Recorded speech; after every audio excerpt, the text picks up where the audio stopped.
dipahami pendapat saya bahwa Isa dan Yesus itu pribadi yang berbeda, Bang. Bahwa Isa itu adalah roh penghibur, roh kebenaran, yaitu Roh Kudus yang dikatakan oleh Yesus ketika dia ada di dunia bersama murid-muridnya. Nah, lalu Roh Kudus itu bersama dengan murid-muridnya setelah Yesus terangkat ke surga. Tapi bukan surga yang dituju oleh Roh Kudus itu, bukan surga itu, tapi surga yang adalah Taman Eden yang dulu ditempati oleh Adam dan Hawa, yang lalu tenggelam oleh Eva.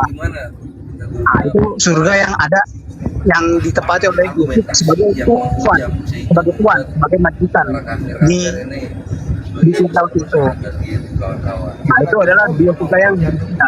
Sedangkan Roh Kudus ini dia bersama dengan murid-muridnya, dia bersama dengan murid-muridnya memberitakan Injil ke beberapa wilayah, dan Roh Kudus itu berkata, berfirman kepada murid-muridnya, bahkan dia mencegah murid-muridnya untuk menyebarkan Injil di Asia, di mana itu berada dengan jemaat. Dan ketujuh jemaat-jemaat itu bukan murid-murid Injil, mereka bukan penganut Injil.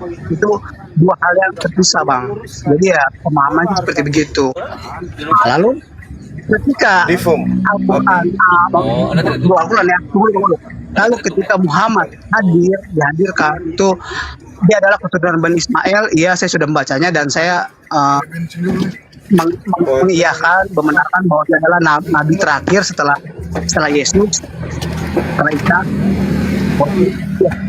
setelah Yesus itu kan adalah Roh Kudus. Nah, lalu dalam hal ini muncullah cerita Al-Quran tentang Nabi Isa. Ada itu Nabi Isa, itu kan tadi abang bilang katanya ceritanya itu maaf bukan abang, semalam saya dapat dari seseorang Muslim katanya dalam Injil putus dulu baik adalah perspektif dari Injil. Oke, iya bahwa saya dapat info dari dia bahwa Injil yang di Alkitab itu adalah perspektif kita Injil dari yang di Al-Quran. Oh, saya bilang, oh tidak seperti itu. Itu kan pemahaman Anda, itu mikir Anda. Sedangkan kan Muhammad duluan, baru adanya Islam dan Al-Quran. Baru Al-Quran menceritakan dengan saksinya Muhammad dan pengikutnya. Menceritakan Injil Nabi Isa itu sebenarnya bukan Yesus, itu adalah Roh Kudus. Sedangkan dalam Alkitab sendiri Roh Kudus tidak diceritakan dari mana asalnya, siapa yang apakah dia lahir dari manusia, apakah dia lahir dari firman, atau begitu dan seterusnya, bagaimana kehidupannya. Itu kan tidak diceritakan. Ada diceritakan hanya Roh Kudus berfirman kepada murid-muridnya, murid-murid Yesus. Itu pun atas dari kuasa Yesus kepada murid-muridnya. Terakhir kata itu adalah janji Yesus kepada Petrus, di mana Yesus mengatakan, kepadamu akan kuberikan kunci kerajaan surga.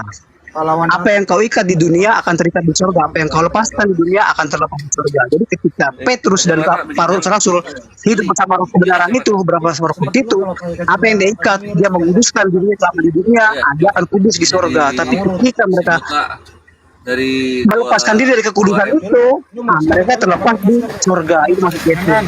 Bang, kita aja Bang, berarti pemahaman kita masih beda Bang ya, tentang Isa dan Yesus itu berbeda. Ya, mungkin yang lain ada yang menambahkan atau bertanya-tanya, silakan.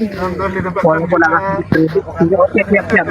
Ya, inilah perjalanan kami hari ini, kawan-kawan. Oke Bang. Suara saya kedengaran? Iya. Oke, jadi gini, Kristen mendapatkan informasi tentang Yesus, tentang keadaan Bani Israel, tentang keadaan Taurat, Zabur, dan Injil, itu bukan dari pewahyuan. Itu dulu yang Anda harus pahami, Bung. Jadi Kristen ini tidak menerima pewahyuan, Kristen ini tidak mendapatkan informasi dari Nabi tentang Taurat, tentang Bani Israel, tentang oknum yang datang kepada Bani Israel. Itu dulu dicatat. Tetapi Kristen ini adalah, saya bahasakan sederhana, Kristen ini adalah oknum yang menerima pemberitaan dari wartawan tentang keadaan peristiwa-peristiwa yang terjadi pada masa itu. Makanya Al-Quran datang mengatakan, fawailul lilladzina yaktubunal kitaba biaidihim summa yaquluna hadza min indillah. Poin ini dulu yang kita jabarkan. Apakah Al-Quran betul mengatakan bahwa adanya orang-orang yang lahir kemudian menuliskan sebuah peristiwa, dengan tangan mereka sendiri. Di mana peristiwa itu mereka tuliskan berdasarkan hasil penyelidikan mereka. Mereka susun kemudian berita-berita itu. Artinya informasi ini tidak bisa kemudian dijadikan sebagai sandaran untuk menakar kebenaran Al-Quran. Rasulullah Muhammad SAW ratusan tahun kemudian muncul belakangan memberikan informasi tentang keadaan itu. Dari mana beliau tahu? Beliau bukan wartawan, beliau bukan Bani Israel, beliau juga bukan tentara Romawi. Tapi kenapa bisa sedetail itu keadaan yang ada pada masa itu dengan penjabaran keadaan masa sekarang? Contoh misalnya tentang penyaliban. Itu dulu.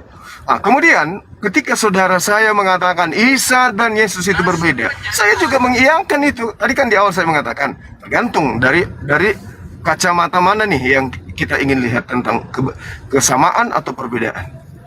Nah, kenapa Nabi Isa bukan Yesus dan kenapa Isa adalah Yesus? Ketika Isa adalah Yesus, itu dalam zona ketika Yesus mengajarkan siapa dirinya kepada Bani Israel. Itu dicatat itu.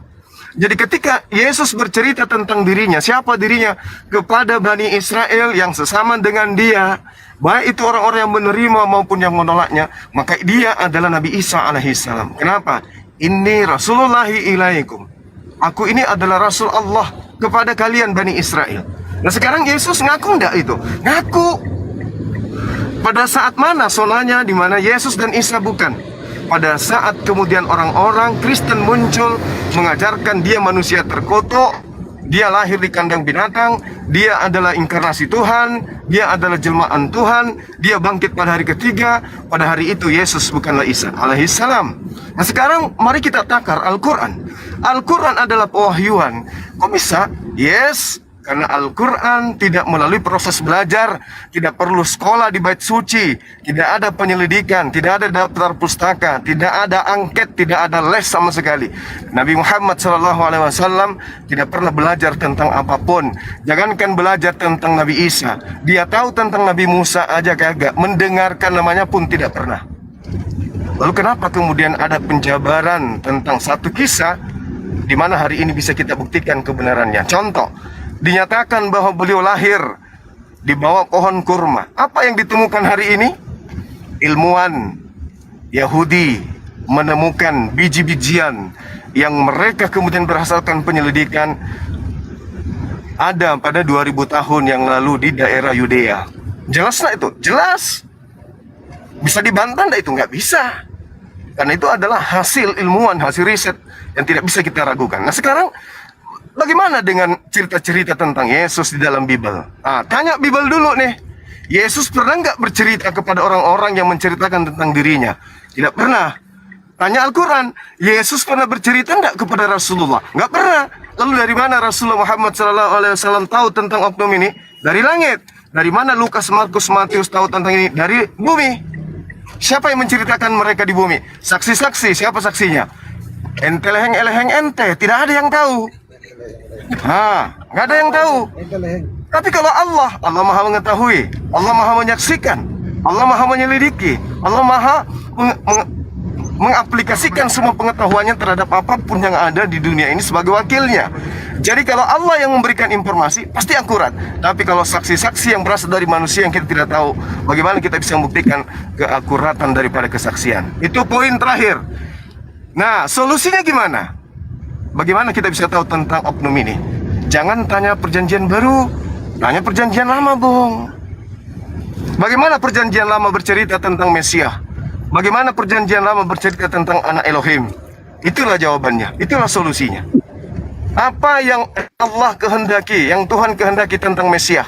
Apa yang Elohim kehendaki tentang anaknya? Nah, itu jawabannya. Untuk mengetahui yang benar Isa atau Yesus, maka jawabannya adalah di kitabnya orang Yahudi. Bagaimana Mesias menurut orang Yahudi? Bagaimana Mesias menurut Elohim, Tuhan pencipta langit dan bumi? Jawabannya itu di situ. Kuncinya di Bible, Perjanjian Baru, dan juga Al-Quran. Sekarang logika yang kita pakai. Apakah kesaksian-kesaksian orang yang tidak jelas ini akan kita jadikan sebagai sandaran dalam berkeyakinan, atau pewahyuan yang dari langit yang kita jadikan sebagai ikatan akidah di dalam beragama? Seperti itu, Bung. Jadi kalau saudara mengatakan Sama, saya mengiyakan. Kalau Anda mengatakan beda, saya juga mengiyakan. Kenapa? Kitab saudara bukan kitab suci. Kenapa mengatakan sama dan tidak sama? Karena Al-Quran mengatakan penyaliban itu ada. Wala salabuhu. Penyaliban itu ada, tetapi yang disalib itu bukanlah Nabi Isa, tetapi orang yang diserupakan dengan dia. Artinya penyaliban, pembunuhan itu ada. Nah sekarang masalahnya siapa yang dibunuh? Tanya perjanjian lama. Siapa yang dibunuh secara terkutuk? Itulah jawabannya. Demikian. Masya Allah. Jawabannya adalah Oke. Terima kasih Abang atas argumennya lagi, argumen kedua. orang yang selim. Iya, mengenai kurma itu kan adalah pohon-pohon asli daerah mereka. Itu adalah pohon-pohon asli mereka secara asli, secara baik secara ilmiah maupun secara firman, secara rohani. Gitu. Nah, lalu masih bisa debat. mengenai Kristen yang tidak berhubungan dengan Yesus. Jalannya ini kami berliku-liku, Yang disalib adalah yang sedangkan kami mual. Yang di pembahasan memang iya kan saya menggunakan semua bahwa sama agama-agama sesudahnya. Nah, memang iya Kristen, Islam atau dan lain-lain. Oke, tapi Abang jangan lupa, bukan jangan lupa ya, mungkin Abang belum pernah membaca tentang kisah Petrus.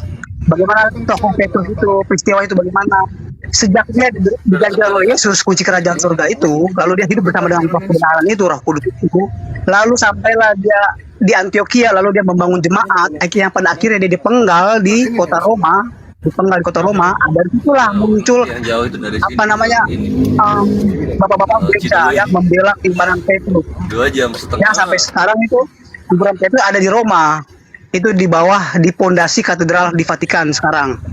Nah iya begitu. Kita menemani Oke bang, dapat pensil bang. Nah, dan setelah muncul dogma-dogma Katolik, dogma-dogma Kristen, aliran-aliran lain mengatakan Tritunggal itu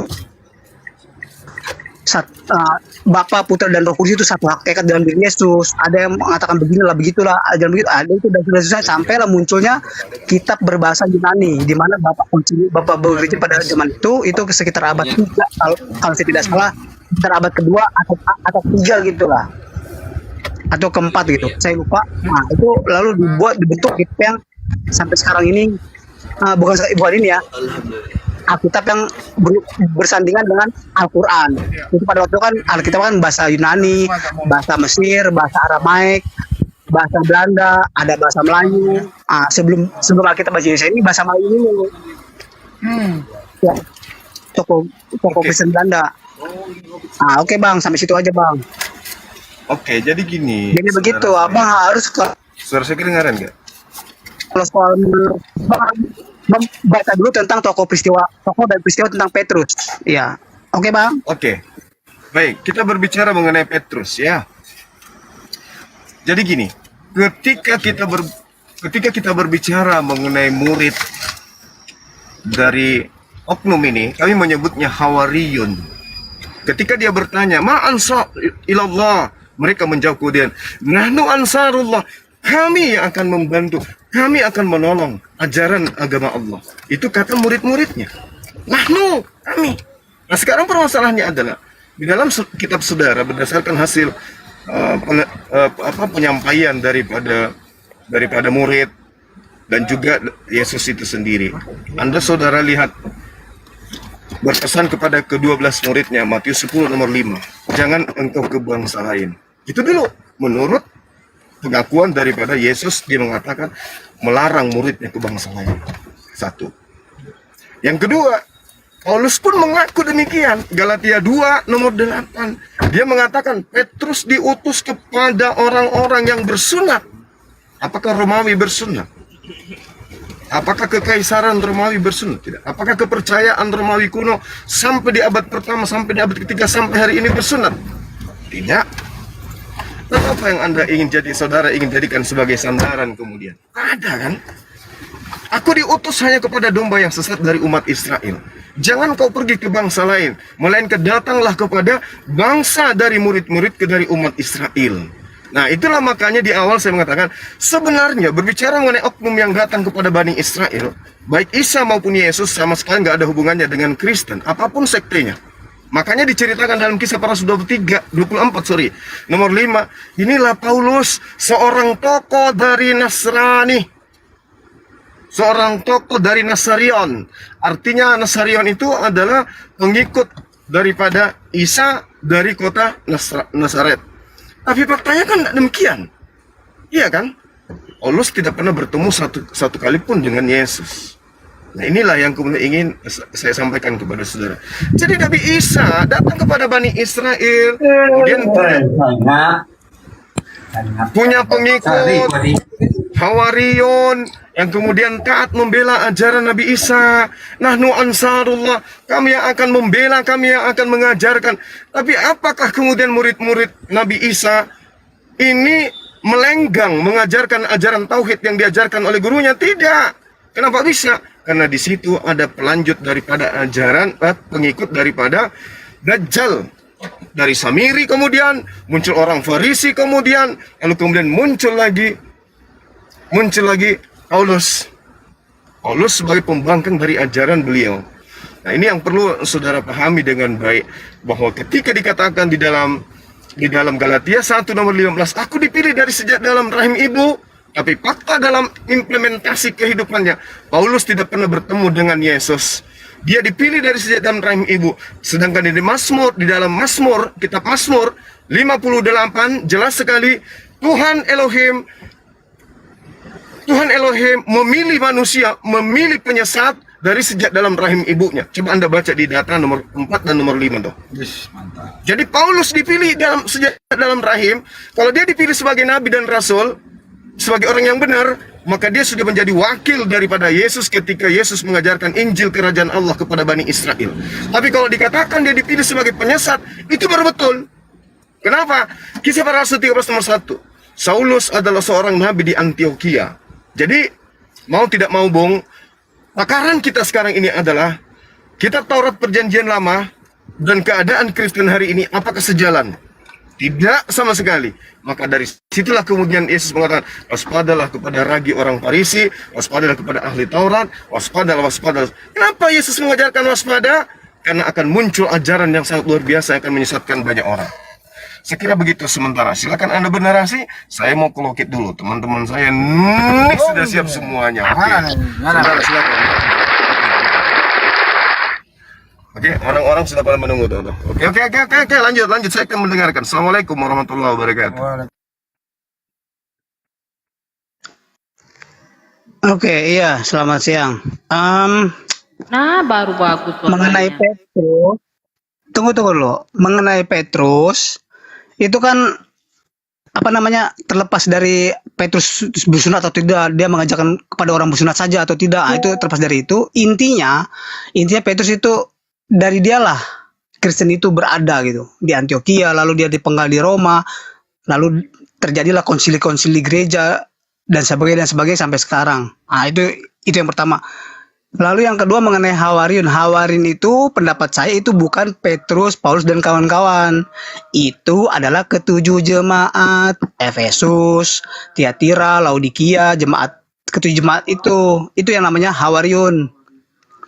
Oke, saya mau menyimpan dulu ya, saya mau buang sampah dan lain sebagainya. Nanti baru kita lanjut lagi abang, kapan-kapan abang ya. Kita temukan dulu perspektif Isa dan Yesus. Nanti kita akan ketemu di antara Allah dalam Alkitab dengan Allah Al-Quran. Kan kalau dalam Alkitab itu kan El. Ada Elohim, ada El apa gitu, El Yahya gitu, atau El apa gitu. Yang Allah, Tuhan Maha Perkasa, Tuhan Maha Adil, Tuhan Maha Benar, Tuhan Maha Kuasa, dan lain sebagainya. Oke abang, kapan-kapan kita ketemu lagi ya bang. Sampai jumpa. Saya turun dulu. Kok cepet banget turunnya, Bang? Mak aja deh. Saya mau sambil menyimpan soalnya. Yang lain dilanjut dulu, mungkin diskusi apa gitu. Oh, baiklah kalau begitu, karena Bang Suma juga pengen baru mau makan siang kali ya. Makan siang apa sarapan sih? Oke, baik Bang. Silakan dilanjut. Amero ini Muslim atau Oten nih? Kristen? Amero, open mic. Halo Amero. Ya, saya. Ya. Nah ini Nah, tadi apa saja nah nih nyimak ya. Oh, dari Malaysia ya. Nah, dan nyimak ya. Ya, Bang Juma. Ada yang mau ditanyakan atau mau menyapa atau gimana? Assalamualaikum Abang Juma. Abang Juma hebat lah, best lah. Abang Juma best, hebat. Waalaikumsalam warahmatullahi wabarakatuh. Banyak hotel ah. Mana bang? Hotel banyak hari ni. Banyak customer. Baru satu. Baru satu. Hebat lah Abang Juma, hebat. Yang hebat itu Allah.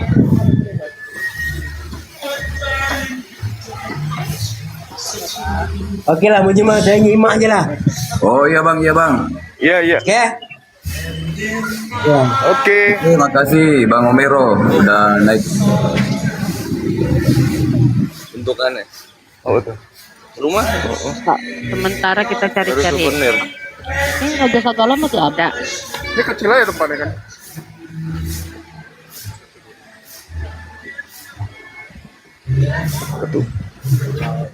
Buat Oten yang di bawah ya. Oh. Tolong typing. Ya, ada pengumuman Pengen dikit. diskusi gitu sama guru Sudah aktif. Ini barusan dia WA. Ya, alhamdulillah.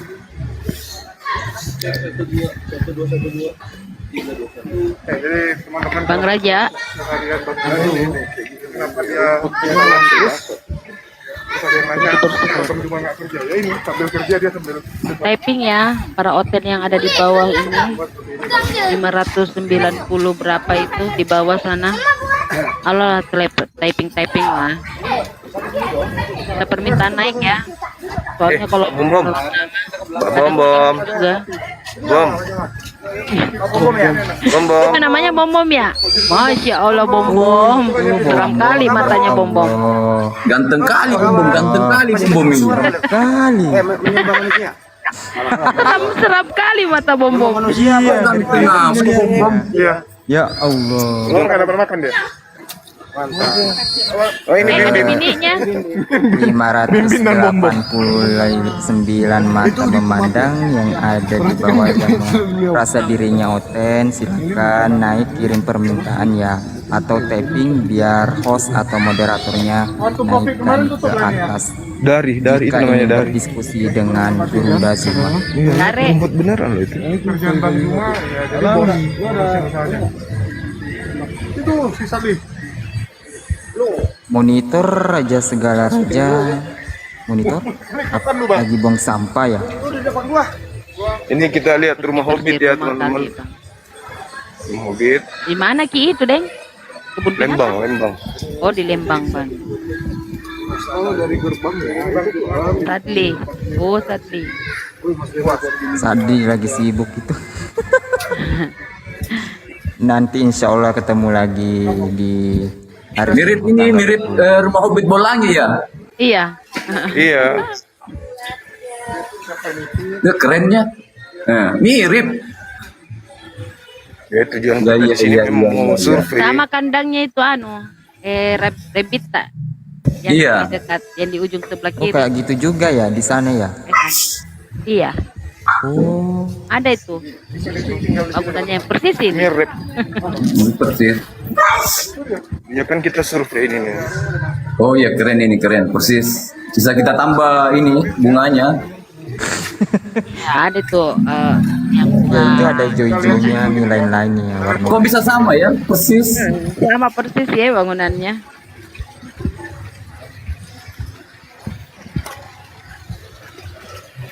Berarti nggak asing lagi ya. Iya. Ya, yang di bawah ada 608 mata memandang yang merasa dirinya Oten, yang berdiskusi dengan gurunda kita di atas. Silakan kirim permintaan atau tapping di bawah dirinya adalah Oten. Biar host dan moderator naikkan ke atas. Sekian dan terima kasih. Makasih. Ya, Assalamualaikum. Itu api Jabar itu mau naik.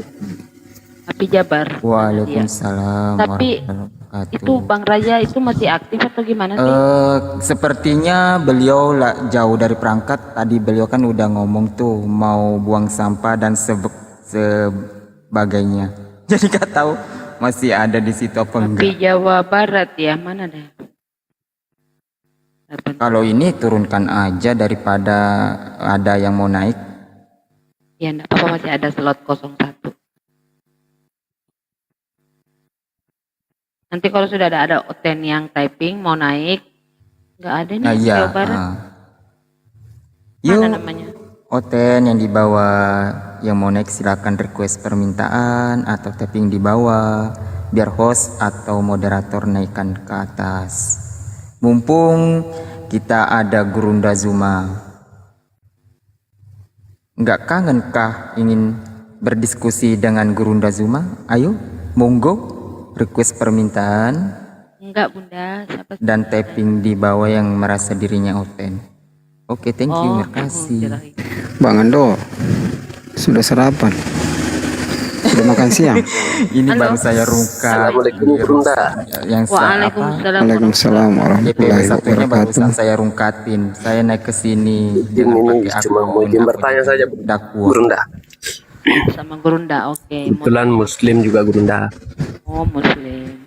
Ini Gurunda, kalau hukumnya mendoakan keluarga yang masih beda keyakinan dengan kita itu gimana Gurunda ya?